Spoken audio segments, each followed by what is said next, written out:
Listen up, internet and GamerGaters. This is going to be a quick overlook at how the online world really works and how sites like Kotaku, Rock Paper Shotgun and Polygon are making their money. First, we must make a small distinction between the two ways of making money online.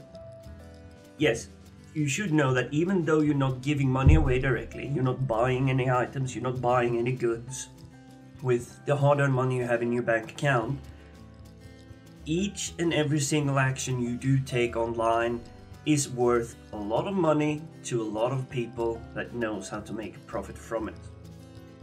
We have to be very simple on this, because it's quite complex and it's not as straightforward, but to keep it to a level where most people can understand, I made it very, very simple, and people that works in the industry and knows all this will think, well, it's not exactly like that, but as a loose translation between worlds of people that don't understand and people that have really no care of knowing, and on the other end, the people that do know. I mean, how do you explain your favorite game to someone that hates gaming and think that games are from the Satan? I mean, try explain Pokemon to that guy that you see in Thunderfoot's video that thinks Pokemons are witchcraft and sorceries and leads to hell, and demons takes it very, very seriously. Imagine trying to do that kind of distinction of how you would explain something to someone. So I do apologize before going in on this, that it may be a bit simplistic at terms, but I'm hoping that the core message of how these websites still make a profit of you despite of what you're doing with GamerGate. So let's move on here now. The two versions of revenue that can be made online is loosely in two categories. I define them as one being an honest and straightforward, and the other doesn't really care. It's a very unethical way of making money. And what people like to use ad block and similar things to stop excessive adverts being shown in their face, these tools, ad blocks and whatnot, are essentially useless, as there are numerous ways to work around this that are often more highly profitable, because people that have an ad block on don't realize that they're being targeted in a different way. I will explain, if there is time, more on this a little later. Because if you use adblock, they get at you from a completely different angle that you rarely know about. I'll discuss that a little bit later on. So in this arena, let's place Kotaku and Polygon in one corner, and that is the corner that is opposite. And I'm not trying to make an us and them argument here, but their ad revenue model is in the opposite corner of the other, where you would find big brands, say like Coca-Cola, Pepsi, Nike, Reebok, Volvo, IKEA, McDonald's. All these big brands are there, and I can guarantee you've seen an advert for these the past 24 hours is very, very likely. But how often do you really engage with them? It doesn't happen very often, and there is a reason, because they play a different game that is known as branding, to get brand awareness. You know Coca-Cola, you know Pepsi, but you can spot that a mile away, and that is the game they're playing. It's not because they're big, it's because that's the game they want to and keep playing, because it's an honest one. And especially Coca-Cola and McDonald's, they engage with the social part of it, the social aspect, to get you to engage with them. Coca-Cola did this thing with your name on the bottle this entire summer, and there were many people that missed out, so Coca-Cola listened and did the specialized website where you can actually write your own name and get your bottle sent to you. So they do listen, they do engage, and for them, their profit comes purely from getting the internet crowd to engage, to do something with them. In the other corner, well, let's finish around with this. Profit from the sites like Coca-Cola and everything. They make the money from having loyal and well-treated customers. Money here is very much based on the interaction and active participation. And for anyone that have worked in the online marketing arena, they know that this is the most honest, and industry calls it white hat. But it's also the most difficult way of generating, because people in general is a very apathetic, lethargic, I believe the word might be, crowd. But let's have a look at the other side of the spectrum, where we will find Kotaku, Polygon, all the Gawker and Vox sub outlets, and their model is very, very simple. And in the simplest of terms, what they're doing is a model that is based on the per 1,000 visitors. And this is where you need to start paying attention. So even if you come armed with ad block on your visits to these websites, they will still register that a visit came along, and you are still contributing to their profit. The per 1,000 visit model cares about only one thing: getting you to visit their website, their properties, their outlets, their landing pages, their snippets, their satellite blogs. It is all about getting you to point your nose at one of their many, many baits they have out there. Polygon may not only have the polygon.com website, they may have a sub-blog that is hidden on, say, Tumblr. They might have an inconspicuously looking website somewhere on internet that is actually just controlled and run by them. It's not uncommon for big media outlets such as Gawker and Vox and many other media publishing places to have thousands, if not tens of thousands of website and URL and domains under their control, all of them generating money. So even if you're not paying full attention and thinking, oh, this is definitely Polygon, you cannot really be certain that it isn't there. You can usually check who owns a website by going to whois.net, I believe the website is. But that sort of gives visits, and you kind of stomping all over and giving hits on their counters. These counters of the per 1,000 are counters they then bring along to their investors and say, hey, look at our website, we have 22 million visits this month. If you want to have some stuff talked about that is in favor of your stuff, then you may want to invest with us, because it's going to get in front of 22 million people.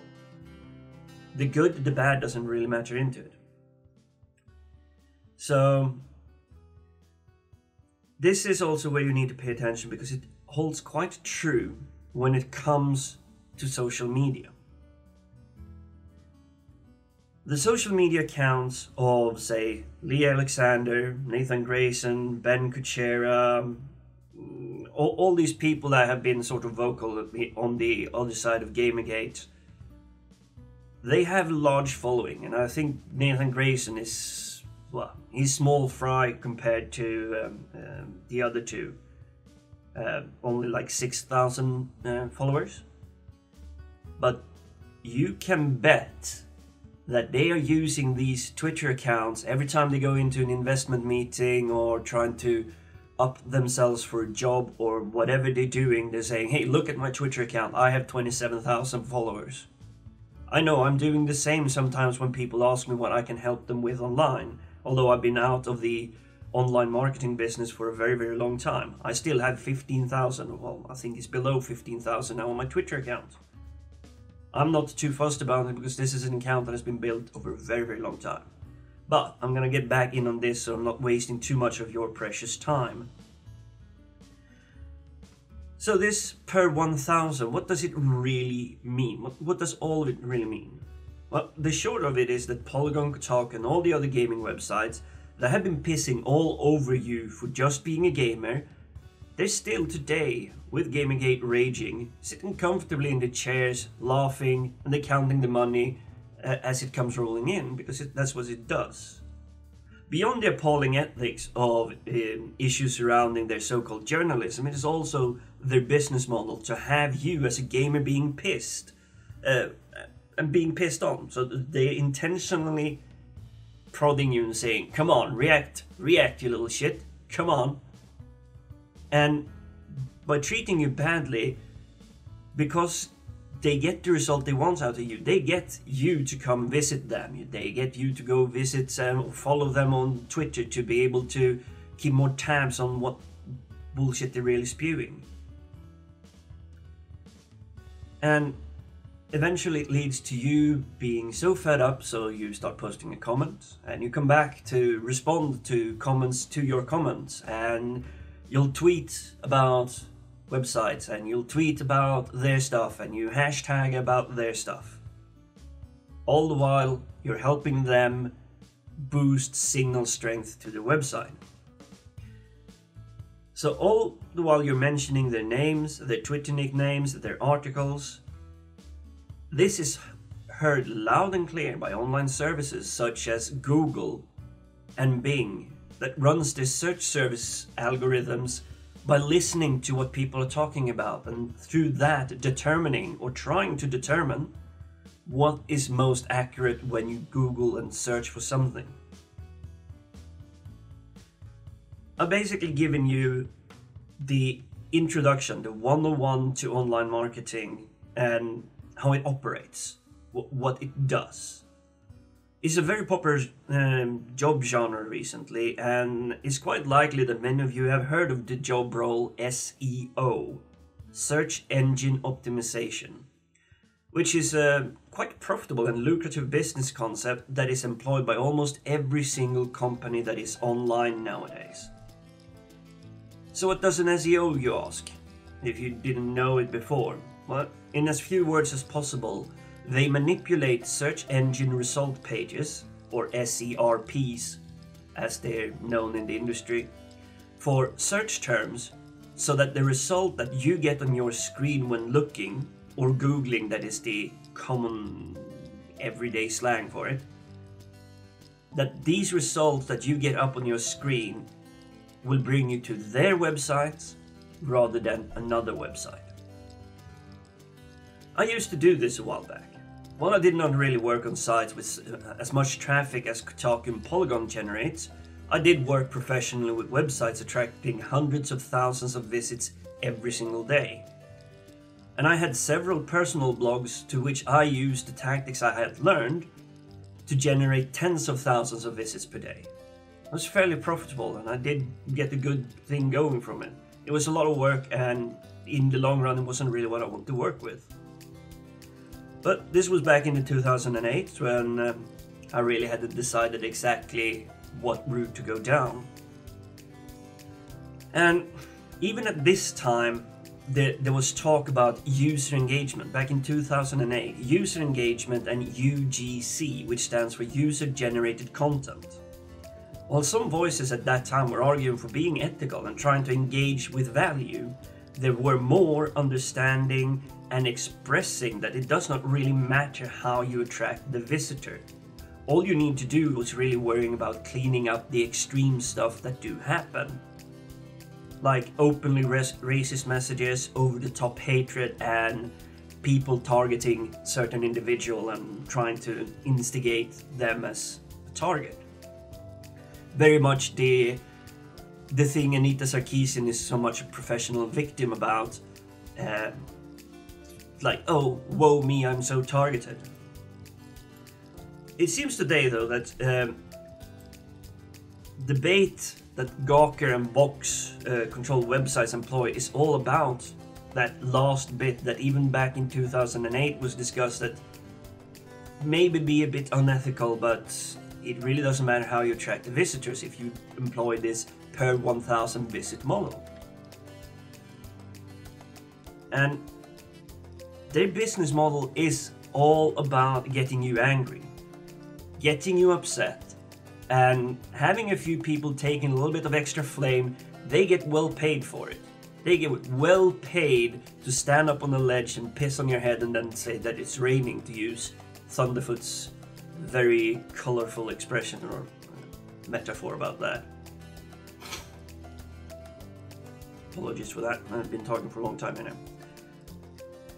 And as long as these websites can have it profitable of making you mad and come and visit their website, their videos, their YouTube content, everywhere they have a profitable state, that they gain money from something.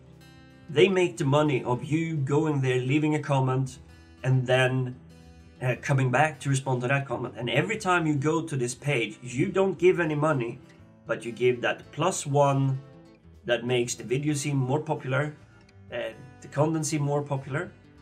These metrics are not only tracked by things like Google and Bing. There are other websites out there that indicate popularity and pushes websites up and say that this seems to be the most prominent result if you're doing this and that. And they make money from it. They make money off you just visiting their website. And as long as they have it profitable, as long as these websites are profitable from making you angry, we will be stuck with people like Kuchera, Sarkeesian, Grayson, and their lot. So now that I've told you this, I'm hoping that you're asking yourself, what can really be done to put a dent in this, to stop this? I must say, it's not really a perfect solution. It's definitely not something like take 2 pills and call me in the morning. But I've seen the endurance and stamina of the GamerGate supporters. And I think it's something that will really not be a chore for all of us to actually execute at all. So here's what you can and what you should do. Get your favorite browser ready. Go on Twitter or your social media place where you have it, and check all those names of these people and these websites and entities that you know have been pissing on you for as a gamer, saying gamers are dead, you're useless, you're scum, you're misogynistic, you're neck-bearded. Take all of these, take a quick visit to their profile page, and then bookmark that page. Drag it to a folder on your toolbar or something. I suggest you use Chrome. It's light, easy, really doesn't slow your computer down. Choice of browser is completely your choice. It's just my recommendation. Once you have all these bookmarks, click that unfollow button, because you will take down the follower amount significantly of the people I just mentioned. Kuchera, Sarkeesian, Grayson. And you can still keep tabs on them. How, you ask? Well, you have the bookmark, but you're not giving them any following. The fact that you visit their profile is something that places like Twitter, Facebook, and YouTube really doesn't care about to that extent. However, on YouTube you do have a hit counter, so every time you go in on their video, they get +1. Even if you can or cannot vote up or down, you're still giving it 1 extra view.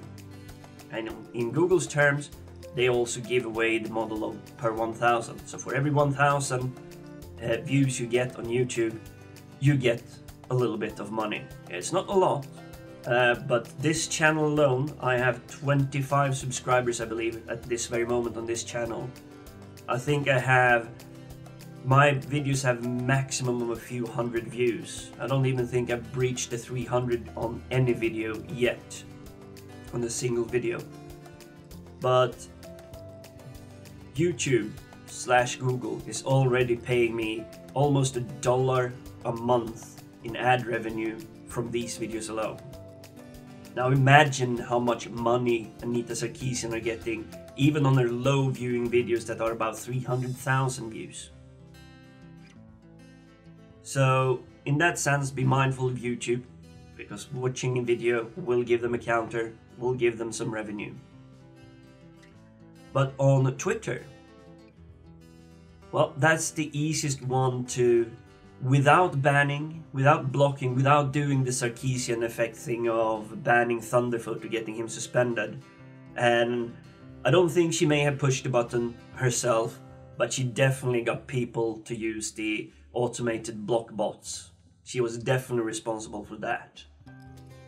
Now, on Twitter, their following will go down, they will lose the ability to go into an investor meeting and say, look, I'm Lee Alexander, yeah, I get a little bit of flack online, but I have some 50,000 followers or something.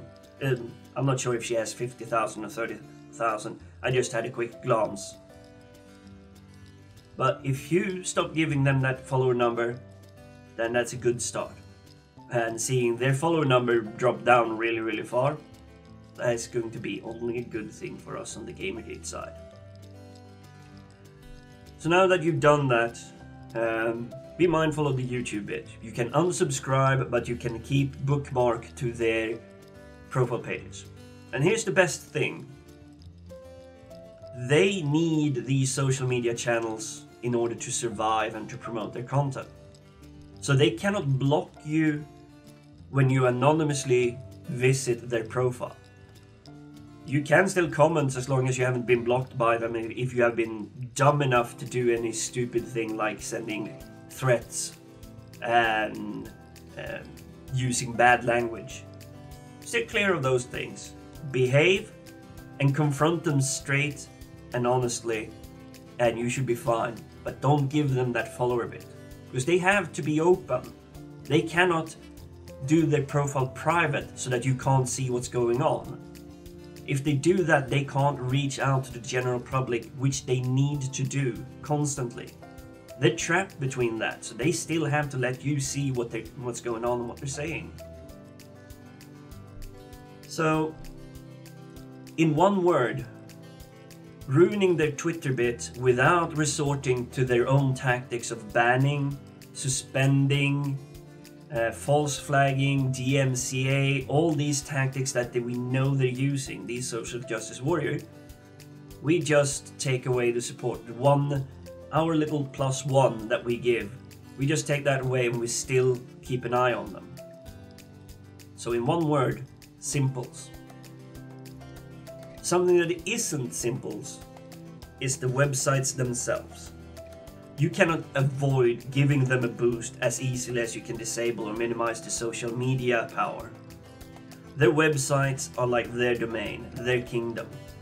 For those of you that are brave enough to see Matrix Revolutions, you may remember the Trainman, the guy that keeps Neo stuck between worlds.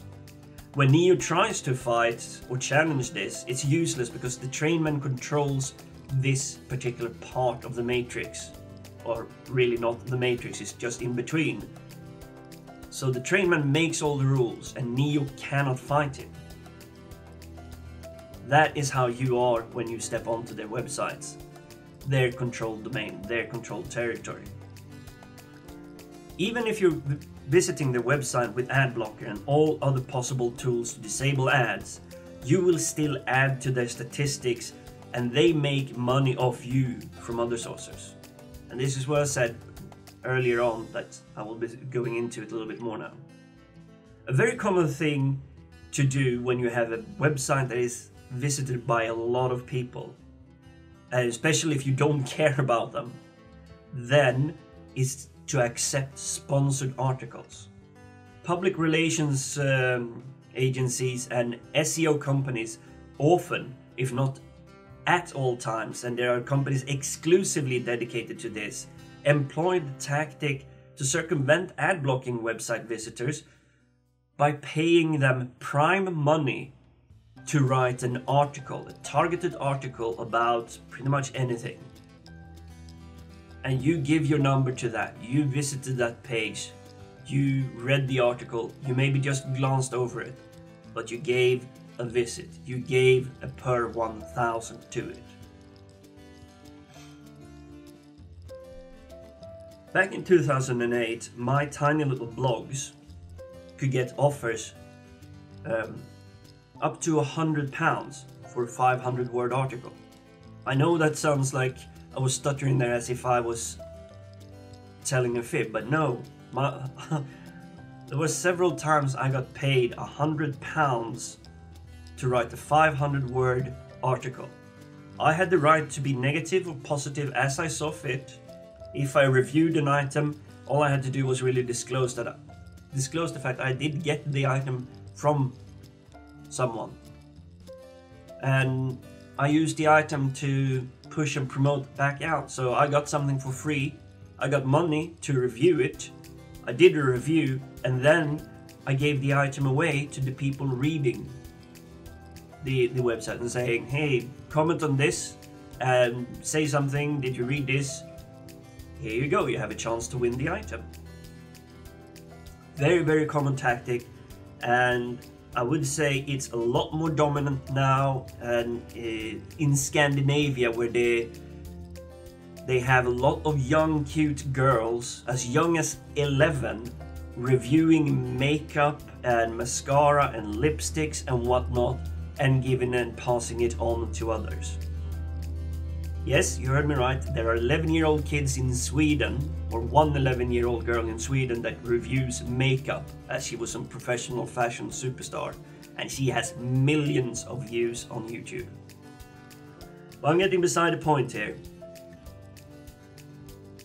What I did was giving them brand awareness back and a link from my page. And my page had tens of thousands of people coming in and visiting, and the link had something known as link juice, which meant I pointed back at the product page of the website that really wanted the power. And they probably had hundreds, if not thousands more like me on their quick list to pay every now and then to really prop up their own website, because that's how it works to climb the ranks of Google. To be number one, you have to have many websites linking back to you. And Google have become a little bit better to weed out the crap that has been going on. But there's still a lot of this faked boost to get something to the top of the Google playlist or Google search lists.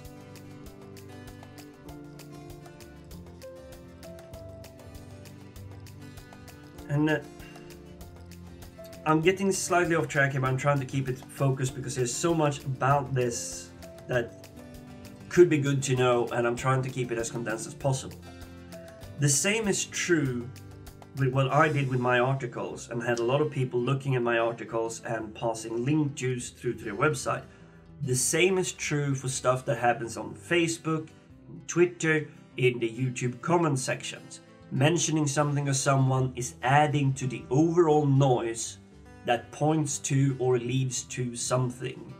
So if there's a lot of mentioning or usage of the word, say, Kotaku on YouTube, in the YouTube comment section, Google search engine can see that and can use that in combination with what tags does the video have, what title does the video have, if there's transcript from the video, they can figure out what the video was talking about and therefore link Kotaku to X, Y, and Z and go, this seems important for this.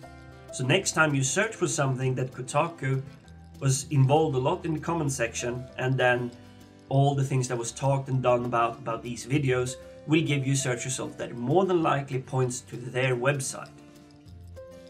Being number one on Google means that you get, I think it was 92% of the clicks. 92% of people clicks on the first result that you get on Google. There you go, I expanded a little bit on that. So in terms of these websites, do stay away from them as much as possible, so you're not giving them the visit. Also try to not mentioning them outside of relevant context. And in our case as GamerGate, we want to make sure that the buzzword that is connected to these websites is unethical, bad journalism, and sexual favors traded for good reviews. Those are the things that you would want to talk and mention the websites about. I'm not saying stop it completely, because we need to be able to have an open discussion. But do try to stay away from the websites themselves. Leave that as much as possible to the people doing the investigation, looking into the website, reading the articles, and bringing out quality content. And I'm not saying stop your visits completely. Do every now and then, when you feel that, say, Thunderfoot has come up with a video and you go, hang on, I'm just gonna have to double check that a little bit. Not that I distrust Thunderfoot, but I would like to really know for my own eyes, see for my own eyes, that this is true. But beyond that, do stay away. The less traffic these websites gets, the better it is. So as long as you can stay away from the website, we will get it better as gamers at the end of the day. Because Gawker and Vox, they are in this for the money. They are in this for the money. They have no loyalty to all these muppets that are currently pissing all over us gamers. And if Grayson, Kuchera, Alexander, whatever the names are, begins to make less money for them, then they will be out. They will be gone quickly. And they will adapt a new tactic, a new strategy to try and get us gamers to come back to the website and preferably stay. So you have to take a step back in order to take a step forward, essentially. This is what we have to do, because hopefully this will change for a better gaming press, which is what we want in the end. I don't mind, as a person, I don't mind social justice warriors bringing a discussion to the table and saying, hey, you know what, there's a little bit too much tits and ass flying in my face all the time and I'm a little bit uncomfortable about it. That is an okay discussion to have, not, oh, look how sexist and misogynistic this Hitman game is because Anita Sarkeesian can drag around 2 dead stripper bodies in a section that I understand that you don't even really need to play, and you have to kind of go out of your way to get to that section. But it's not my point. I haven't played the game, so I really don't know. And I have played Hitman games, and you really don't want to waste bullets, ammunition, or energy taking down things that you don't really have to. But back to the point at hand. The quick core message of this half an hour long video: stay away from the websites, unfollow them, but keep bookmarks. And if you do it smartly, you can have a bookmark in your toolbar on Google Chrome, and in a folder you drop all the links of the people that you want to follow. Then when you have the links in there, you can just right click and open in new tabs, and you get all those links quickly and neatly up in new tabs, and you can quickly have a look through the latest tweets and see what stupidities they're up to, and maybe react to it on a point like so. If you want to know more about this SEO, the online marketing world, the manipulation of search engine result pages and all, there are 2 places that you can go. I would suggest that you go and you stick to a place called moz.com, MOZ.com. They are fairly big and they have good learning resources for free. Their services of SEO and the metrics and whatnot do cost a lot of money, but you can learn quickly about SEO and how it works there, even social media marketing and all that. But if you're really cruising for a bruising and wants to get your brain hurt trying to learn something, there's a website called SEObythesea.com. And on that website, they really dig into all these patents, these algorithm changes, and all the really hardcore engineer stuff and what it may possibly mean. And it's both patents that are filed for future use and for past use and current use. It's very big, very complicated, and your brain will hurt. And even for people that do the SEO and are best of the best, when they go and read about this stuff, they struggle like a 5-year-old that is trying to learn how to read. So be warned. I will put those links in the description, and I do hope that you spread this around. I know I've been waffling on a little bit, trying to condense all this content down, but this is what you need to know. This is where they're getting their money from. They're getting the money from making you angry. They're getting the money from getting you to come there and voice your frustration and anger. And even though you're not clicking and you have ad blocks and all that, as long as you are on their website, you're making the money. And the longer you stay on the website, because that's also a metric I forgot to mention, if you're on the website, they keep tabs of how long your visit is on the website, and they have it down to the minutes. You can go to google.com/analytics or go to YouTube and see how professional users use Google Analytics to measure engagement and interactions on the websites. And it's a fantastic tool where you can see everything from where in the world people come into your website, what pages they are, what they click they do, how they travel through the website, all those kinds of things.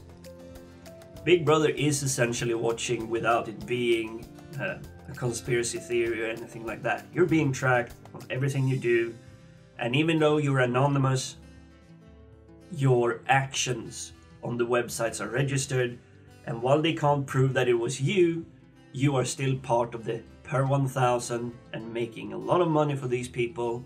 So be careful and be conscious about what you do in the future. Until next time, guys, this is Jim signing off.